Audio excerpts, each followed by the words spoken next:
Dopamine fasting for me is not using any kind of electronics, not consuming any kind of food, not communicating with people, basically isolating myself from all of the things in the modern world that can release dopamine. In the last 5 years or so, there's been a trend in Silicon Valley tech executives to do a dopamine fast. When you're doing a dopamine fast, you're not fasting from dopamine. What you're doing is you're fasting from the substances or the behaviors that cause a release of dopamine in the reward pathway. I started this practice back in 2015. It was initially a confused response from my friends. And I think that just goes to show how normalized social media, electronics, high dopamine activities usage has become. I was not necessarily surprised that people were like, oh, what is this? This is strange. The world of overabundance is a new and unprecedented human stressor.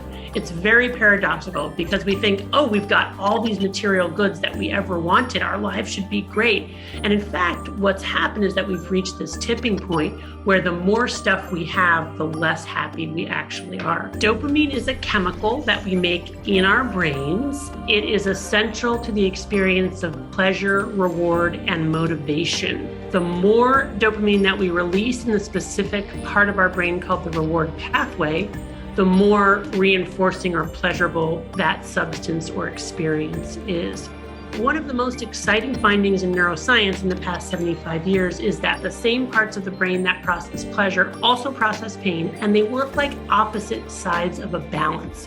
So for example, when I eat a piece of chocolate, I like chocolate, I get a little release of dopamine, and my balance tilts to the side of pleasure. But no sooner has that happened than my brain adapts to that increased dopamine by downregulating dopamine transmission. And I like to imagine that as these little neuroadaptation gremlins hopping on the pain side of the balance to bring it level again. But the gremlins like it on the balance, so they don't hop off as soon as it's level. They stay on until the balance is tilted an equal and opposite amount to the side of pain. That's the come down, the hangover, the after effect.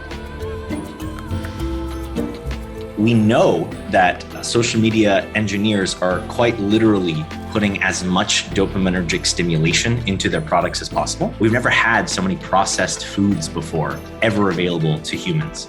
Pornography is extremely stimulating, and especially with the use of high-speed internet, it's accessible in the way it wasn't even 2 decades ago.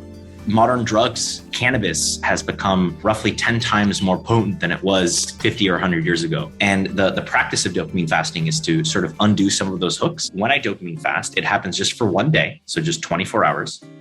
When I wake up in the morning, all I'm allowed to do is meditate, journal, drink some water, walk, and think. And that's it. No socialization, no computer, no social media. And I only do it once a quarter. This practice of going outside influence or stimulus is not necessarily new. Buddhists can attest to the value of that. But I think it's actually more important in the modern world because we have the most engineered stimulating factors that have ever existed in human history.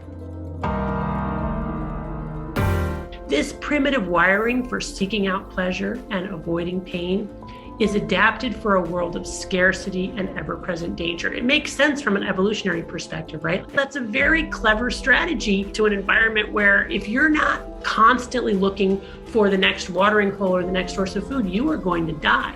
But it's an absolutely horrible neurological mechanism in a world where a swipe right or swipe left can get you cocaine, cannabis, sex, video games, you name it. So now we're walking around with our balances chronically tilted to the side of pleasure, such that we need more and more potent forms of pleasure to feel anything good at all. So what are we going to do about it? It's very unlikely that our brains, our reward circuits are going to change.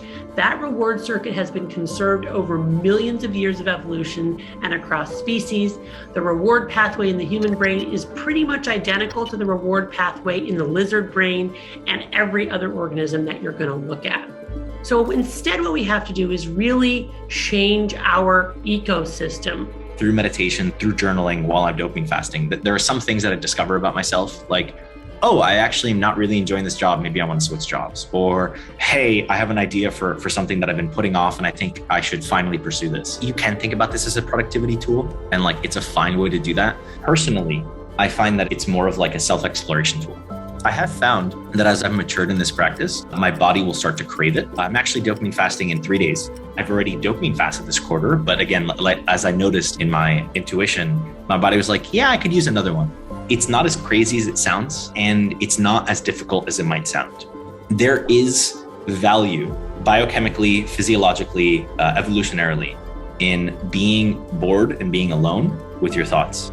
A dopamine fast definitely resets reward pathways. The problem is, what do you do after that, right? As people then go back to their regular lives. I'm a psychiatrist. I work with people with severe addictions to all kinds of substances and behaviors. Yes, people can get addicted to behavior. I've seen people as addicted to gambling, pornography, video games, and social media as they get addicted to cocaine, cannabis, alcohol, and nicotine. So it's the same disease process.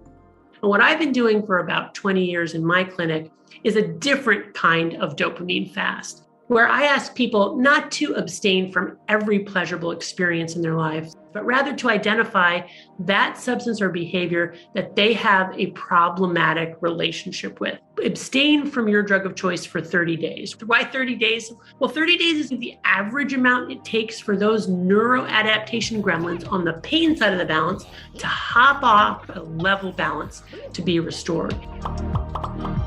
Here's the thing about the gremlins. They are agnostic to which side of the balance is tilted first. If we initially tilt the balance to the side of pain, like with exercise, for example, or an ice cold water bath, those gremlins will react by hopping on the pleasure side of the balance, which means that we get our dopamine indirectly. And that's something that I prescribe to my patients and recommend in my book, Dopamine Nation, that the better way to get your dopamine is indirectly by paying for it up front.